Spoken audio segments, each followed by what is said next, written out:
우리나라는 토착적으로 보면은 유교적인 배경을 뿌리 깊게 가지고 있어요. 동방 예의지국이라고도 표현을 하죠. 그만큼 예의를 중시하는 나라예요. 이 경건이라는 말이 성경적으로 세 가지 의미가 있거든요. 영어로는 godless, 그리고 히브리어는 하시드, 그리고 헬라어로는 유세베이아. 경건이라는 말이 사실은 굉장히 부적절한 표현이다 라고 이야기를 하더라고요. 이 경건이라는 말은 유교적 그리고 불교적 의에 이르는 외면적인 행동 혹은 내면적인 의를 이루는 행동을 경건이라는 표현으로 많이 사용을 했거든요. 경고망동한다, 이런 말 들어보신 적 있을 거예요. 경건이라고 하는 복음적 의미가 무엇인지를 먼저 생각하고 나서야 훈련의 의미를 살펴볼 수 있잖아요. 그래서 우리가 이걸 한번 기억해 볼 필요가 있어요. 만약 우리가 종교인처럼 종교적인 것에 경건을 국한시키고 이해하려 든다면 빛과 소금으로서 살아가야 할 복음적 그리스도인의 사명을 올바로 믿고 나아가는 것이 되지 못하기 때문에 우리는 반드시 경건의 의미부터 살펴야 한다라는 거죠. 하시드라는 말은 사랑하다, 연모하다, 증오하다라는 뜻을 가진 하세드에서 유래한 것으로 하나님의 은혜를 사모하고 자기의 제되고 타락한 육신의 모습을 보고 자기를 증오하는 데서 출발하여 하나님과 결합되어 있는 생생한 모습 혹은 하나님과 동행하며 사는 실제라는 의미가 담겨 있습니다. 인애라는 말 헤세드라고 의미를 하는데 이 사랑을 받은 사람이 뭐다? 하시드라는 거죠. 그러니까 경건의 의미는 사실은 하나님을 위해서 우리가 무언가를 하는 것을 의미하는 것이 아니라 인애를 받은 존재가 하나님을 위해 살아가는 것, 그것을 바로 뭐라고 말한다고요? 하시드라고 이야기하는 거죠. 또 헬라어로는 유세베이아라고 하는데 이 유세베이아의 원뜻은 무엇이냐면 자리라는 뜻이래요. 부사어인데, 그리고 세베이아는 동사 세보에서 파생된 것으로 세보는 섬기다, 위한다, 공경한다의 의미를 가지고 있어요. 그 단어가 합성돼서 잘 섬긴다, 유세비아라고 한다라는 거죠. 자리라는 단어가 사실은 어렵잖아요. 우리 한국말에 참 많이 주세요, 뭐 적게 주세요, 조금만 주세요 라고 말을 하는데 그 정도의 차이는 사람마다 차이가 있어요. 그러다 보니까 자리라는 것이 도무지 어느 정도의 적정 수준인지를 우리가 판단하기가 매우 어렵다라는 거죠.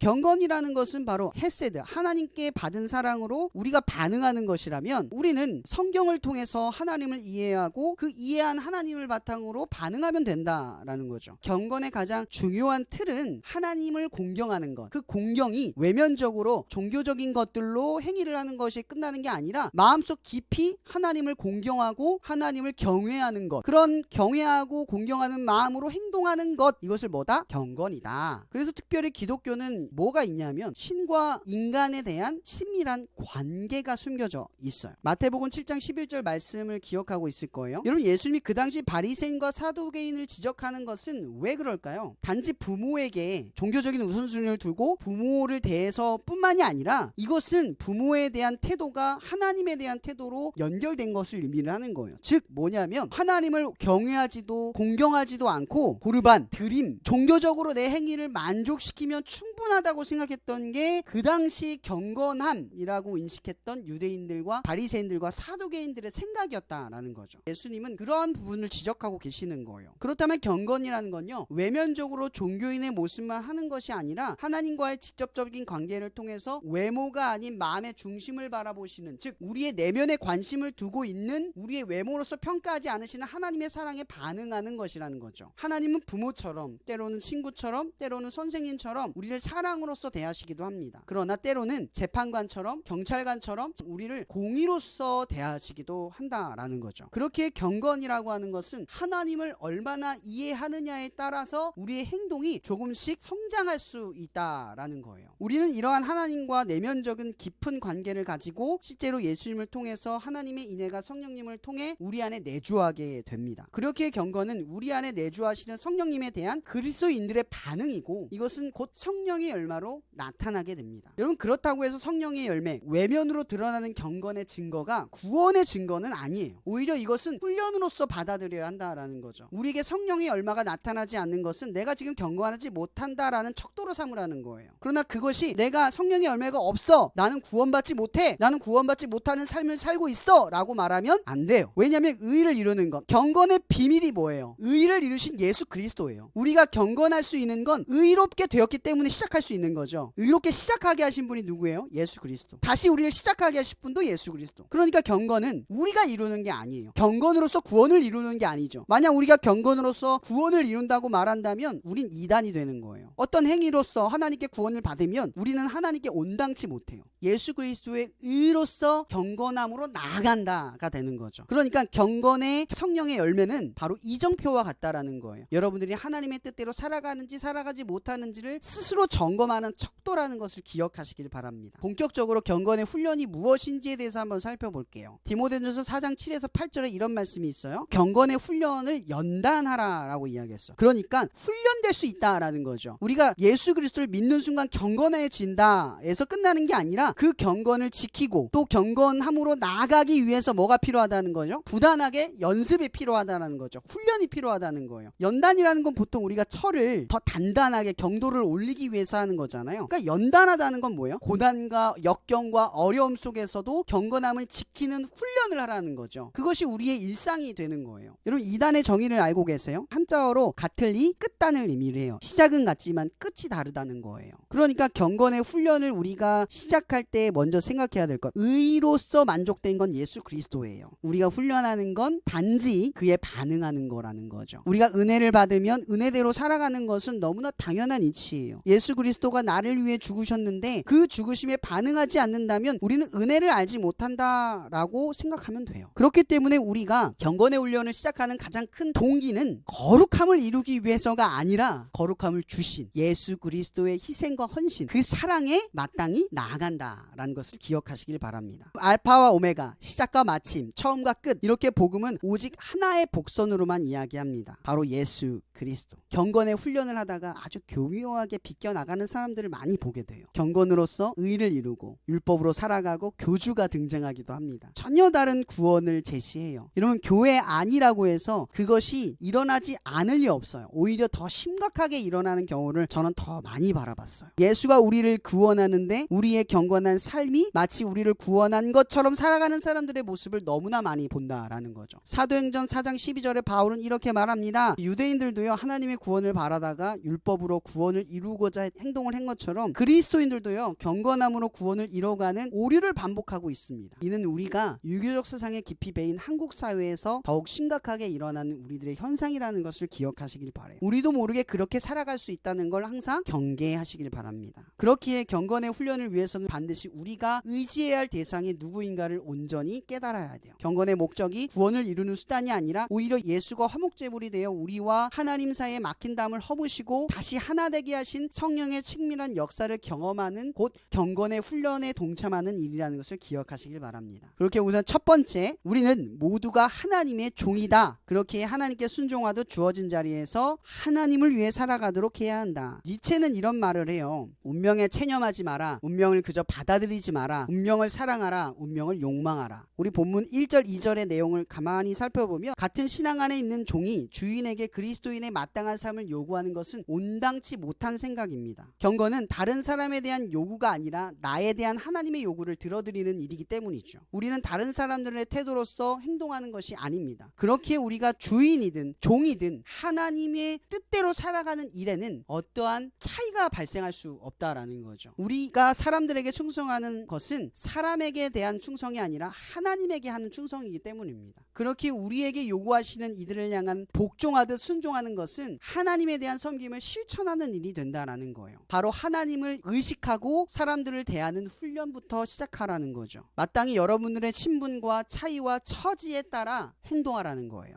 두 번째, 우리가 청지기임을 인식하라. 고대 사회는요, 종과 주인으로서 분명하게 나눠져 있잖아요. 그러나 복음은 우리에게 종으로서 태어났을지라도 종으로 살아가는 것을 실패한 인생이라고 말하지 않아요. 불필요한 인생이라고 말하지 않아요. 오히려 종으로서 하나님을 위해 살아갈 수 있다고 말해요. 키케로는 궁수를 떠올려 보라고 말합니다. 궁수는 자기 능력으로 허락하는 한 가장 훌륭하게 활시위를 당기지만 시위를 놓고 나면 화살의 궤적이 더 이상 자기의 손에 달려있지 않음을 알고 숨을 내쉽니다. 스토아 철학은 이렇게 말하기도 해요. 해야 할 일을 해라. 그리고 일어난 일을 일어나게 두라. 인간은 하고 싶은 대로 살아가는 삶보다 주어진 것에서 최선을 다해 살아가는 것이 온전한 삶으로 성장하는 경건함이 된다라는 거예요. 그렇기에 종으로서 태어난다 할지라도 그 운명에 갇혀 살지 않고 도리어 최선을 다하면 더 나은 삶을 영위할 수 있다라는 거죠. 물론 이것이 신분상승으로 연결되지 않는다고 하여도 말입니다. 복음은 우리에게 요셉의 이야기를 하죠. 사랑받는 무지한 아들에서 애굽의 종이 되어 하나님 앞에 최선을 다해 살아간 그의 삶은 어떠한 보상 없이 보디발 장군의 아내로 인해 억울한 옥살이로 살게 돼요. 그러나 그곳에서도 간수장으로서 최선을 다한 삶을 살아냄으로써 하나님의 역사를 경험하게 됩니다. 하나님은 외적인 보상으로 우리를 이끄시는 듯 보이지만 결국 하나님이 요셉의 상급임을 깨닫게 하셔요. 그렇게 요셉은 총리로서 어마어마한 업적을 세웠음에도 불구하고 자신의 삶을 이렇게 정의합니다. 당신들은 나를 해하려 하였으나 하나님은 그것을 선으로 바꾸사 오늘과 같이 많은 백성의 생명을 구원하게 하시려 하셨나니. 요셉은 집안에서 가장 존귀한 아들로도 애굽의 보잘것없는 집안 종으로도 죄악이 가득한 옥살이 속에서도 그가 말하듯 내가 어찌 이 큰 악을 행하여 하나님께 죄를 지으리까 라고 말합니다. 코람데오, 즉 하나님 앞에 살아가고 있다는 것을 의미해요. 그리스도인은 종으로서 태어나도 하나님 앞에 살아감으로써 하나님의 놀라운 역사를 그의 인생에서 실행에 옮길 수 있다는 것을 성경 곳곳에서 증거합니다. 바벨론에 끌려간 수많은 선지자들과 예언자들과 정치가들, 또한 요셉은 자신의 지위를 통해 자신이 원하는 것을 얻고자 살지 않습니다. 이로써 주인과 종, 남자와 여자는 하나님께 마땅한 것을 요구받는 청지기적 사명을 동등하게 부여받고 있다는 것을 우리는 알아야 한다는 거죠. 그렇기에 우리가 노력으로서 이룬 것은 혹은 태어나면서 타고난 부나 재능은 맡겨진 것이지 내 것처럼 나를 위해 살아서는 안 된다라는 거예요. 힘과 지위와 재능을 제 것처럼 여기고 함부로 남용하는 것은 청지기적 사명과 전혀 다른 삶이에요. 그렇게 우리는 우리에게 맡겨진 것으로 제 것처럼 여기며 자신을 위해 사치를 부리고 있는 것들을 내려놓아야만 해요. 이 땅에 주고받기식 보상을 쫓지 말고 관대해져야 한다는 거죠. 사치와 안락의 방석에 앉지 말아야 돼요. 그 앞에 충만한 기쁨이 있고 그 오른쪽에 영원한 즐거움이 있는 하나님 안에서 받을 부활과 위대한 보상을 바라보아야 한다는 거죠. 그 보상은 이미 우리에게 주어주신 은혜예요. 모든 그리스도인은 이미 보상을 받았고 그 보상으로 살아갑니다. 은혜의 빚진 자가 되어서 말이죠. 그렇게 주어진 본분을 최선을 다해 수행함으로써 하나님이 맡기신 일들을 해내고 있음을 인식하는 훈련을 해야 합니다. 맡겨진 신분에 합당한 일이 부여되었는가, 바로 그것들부터 최선을 다하는 법부터 배우세요. 곧 하나님께 하듯이 말입니다. 끝으로 세 번째, 자족하는 마음을 배워라. 자족하는 마음이란 표현이 좀 어렵죠. 쉬운 성경에는 이렇게 번역하고 있더라고요. 지금 가지고 있는 것에 만족하는 것은 경건에 큰 도움이 됩니다. 여러분, 그리스도인들이 무소욕을 주장하는 염세주의자들이 아니에요. 오히려 존 파이퍼 목사님이 이런 말씀을 해요. 세상의 모든 악이 생긴 이유는 행복하기 위한 우리의 욕구가 너무 강해서가 아니라 너무 약해서라고 이야기해요. 우리의 욕구가 너무 약해서 우리 영혼의 가장 깊은 곳까지 만족시켜주지 못하고 결국에는 영혼을 파멸시키는 덧없는 쾌락에 만족하는 결과를 반복하고 있기 때문이라는 거죠. 그래서 우리는요, 가지고 있는 것에 주목해야 합니다. 우리는 무엇을 가지고 있습니까? 디모데가 가진 그 무엇, 네가 가진 것에 대해서 이야기를 하고 있어요. 자족하다. 그럼 예수님은 마태복음 16장 26절에 이런 말씀을 하래요. 구원은 무엇으로도 이룰 수 없어요. 오직 예수 그리스도를 통해서만 이루어집니다. 우리가 이 땅에서 누리는 모든 것들은 전도자가 말한 것처럼 죽음 앞에 섰을 때, 즉 하나님 앞에 섰을 때 헛되고 헛되며 헛되고 헛되니 모든 것이 헛되다라고 말해요. 스토아 철학자 에피쿠로스는 이런 말을 합니다. 기쁨을 포기하는 것은 삶에서 큰 기쁨 중 하나다. 자발적 박탈은 용기를 길러주기 때문이다. 우리가 예수를 얻고자 우리가 잠시 누리기 위해 가지는 소유에 대한 소욕을 멈추는 것은 날마다의 선택에 용기를 갖게 합니다. 우리는 너무 자주 자신의 행복을 타인의 손에 맡겨요. 고압적인 상사나 변덕스러운 친구, 성적, 인스타나 페이스북 같은 팔로워 같은 타인의 손에 우리의 감정을 맡긴다라는 거예요. 노예였던 에피테토스는 이런 고난 을 스스로 부여한 속박을 빗대어 이런 말을 해요. 원하는 것이 아무것도 없는 사람만이 자유로울 수 있다. 이런 기쁨 때문에 그것을 너무 소중히 여기다 그것이 사라졌을 때 마음의 평화가 깨지지 않도록 주의해야 한다고 말하고 있는 거예요. 진리를 알지니 진리가 너희를 자유롭게 하리라. 무엇으로부터 자유로워지냐는 거죠. 진정한 자유는 예수로부터 이미 충분한 것을 받았다라고 하는 그 만족함을 인식할 때 우리의 삶에 어떠한 소유에 대한 소욕의 욕심의 소용돌이에서 탈출하는 자유를 말해요. 더 이상 그것을 갖지 않아도 내가 행복한 걸 아는 거죠. 내가 무엇을 이루지 않아도 내가 충분하다는 것을 배우는 거예요. 이것이 바울이 디모데에게 네가 가진 것, 그것에 만족하는 법을 배워라 라고 이야기하는 거죠. 우리는 예수로 인하여 자족하는 법을 배워야 합니다. 삶에 주어진 모든 것들을 갚을 수 없는 빚진 자가 은혜로서 부족함이 없는 자처럼 살아가야 한다는 거죠. 내 것을 내어줄 때 예수가 우리에게 내어주신 일들을 생각하며 내어주는 거예요. 그리스도인은 그래서 희생과 헌신으로서 나아갈 동력을 얻어요. 사람들이 여러분들이 예수 그리스도로 인하여 만족함을 누리지 못하는 삶을 살아가고 있다면 아무도 우리를 우리를 빛처럼 소금처럼 바라보지 않을 겁니다. 그래서 바울은 디모데에게 말합니다. 자족하는 마음을 가져라.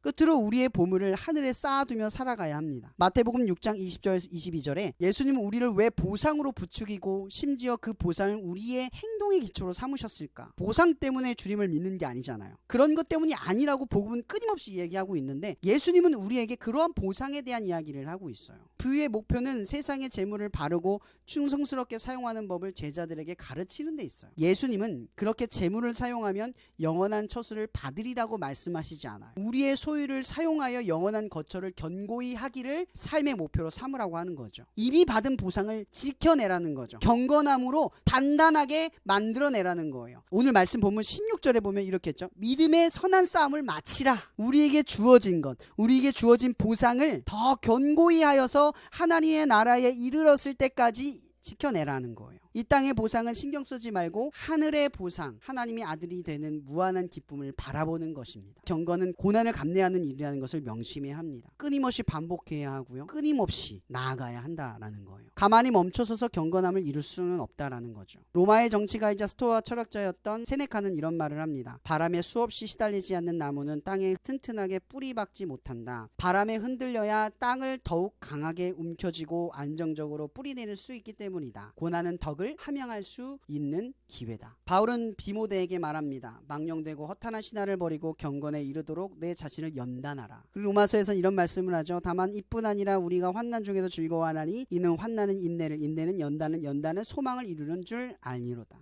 또한 히브리서 기자는 이런 말을 합니다. 우리가 시작할 때 확실한 것을 끝까지 견고히 잡고 있으면 그리스도와 함께 참여한 자가 되리라. 하나님을 아는 것은 성경이라는 지식이 바탕이 됩니다. 신앙생활은 성경을 읽는 것이 아닙니다. 성경을 읽는 것은 믿음의 행위입니다. 믿음의 행위를 따라서 신앙생활을 하는 것이 경건의 삶입니다. 여러분, 경건의 삶을 이루십시오. 우리를 의로서 시작하게 만드신 예수 그리스도로부터 경건함으로 나아가는 저와 여러분이 되기를 바랍니다. 사랑해 주님 감사합니다. 성령을 구하면서도 성령 충만한 삶을 바라지 않았습니다. 우리는 그렇게 무뎌지고 잠들어 있는 신앙 속에서 하나님을 바라보는 어리석은 마음을 날마다 아무렇지나 않게 일상을 살아내고 있었습니다. 하나님, 우리는 오늘 경건의 훈련이라는 주제를 가지고 말씀을 나누었습니다. 우리가 사람을 대할 때 하나님을 대하듯 하지 못하고 날마다 우리의 연약한 죄악된 뿌리로서 사람을 대하다가 절망에 이르고 포기할 때가 참 많았습니다. 그러나 오늘의 말씀이 우리에게 성령의 음성으로 날마다 그 탄식 소리로 들리게 하셔서 사람을 대할 때 하나님을 보듯, 야곱이 에서를 볼 때 하나님의 얼굴과 같이 그를 보듯, 우리도 사람을 대할 때 하나님을 대할 수 있는 내면의 성장이 일어날 수 있는 연단을 멈추지 않고 해낼 수 있게 도와주시옵소서. 또한 청지기로서 우리의 맡겨진 것에 불만을 삼지 않고 하나님, 쟤는 왜 5달란트를 줬는데 저는 1달란트만 줍니까? 라고 말하지 않으며 오히려 가진 것으로, 우리의 가진 최선으로 하나님께 영광을 돌리는 청지기적 삶을 다할 수 있도록 날마다 우리를 불만족하게 만들어서 우리를 나약함으로 이끌어내는 사탄의 수수에 넘어지지 않게 이끌어 주시옵소서. 세상의 소욕에 휘말려 들며 사치와 향락과 쾌락에 우리의 마음을 날마다 그 일시적인 것들로 빼앗겨버리는 우리들의 연약함을 주님 아십니다. 하나님, 우리가 빛과 소금으로 외면적으로만 드러나는 종교적인 삶이 아니라 우리의 내면적으로 예수 그리스도로 인하여 만족할 수 있는 자족하는 마음으로서 우리를 가르쳐 주셔서 우리도 모르게 빛과 소금으로 드러나는 진실함과 정직함과 깨끗함으로 인정받는 당신의 자녀로서의 삶을 살아갈 수 있도록 인도하여 주시옵소서. 우리에게 연약한 본성이 있음을 깨닫습니다. 우리는 유대인처럼 혹은 종교인처럼 우리들의 행위를 의로 삼고 우리들의 경건함을 구원으로 삼아 예수 그리스도의 의를 온전히 바라보지 못하는 날마다의 연약한 우리들의 마음을 교만케 하는 사탄의 수수가 날마다 있음을 깨닫습니다. 하나님, 그러한 교만함에 우리의 길이 그릇되지 않도록 우리를 이끌어 주시옵소서. 오직 우리의 의가 되시고 처음이자 끝이 되실 예수 그리스도 이름으로 감사하며 기도합니다. 아멘.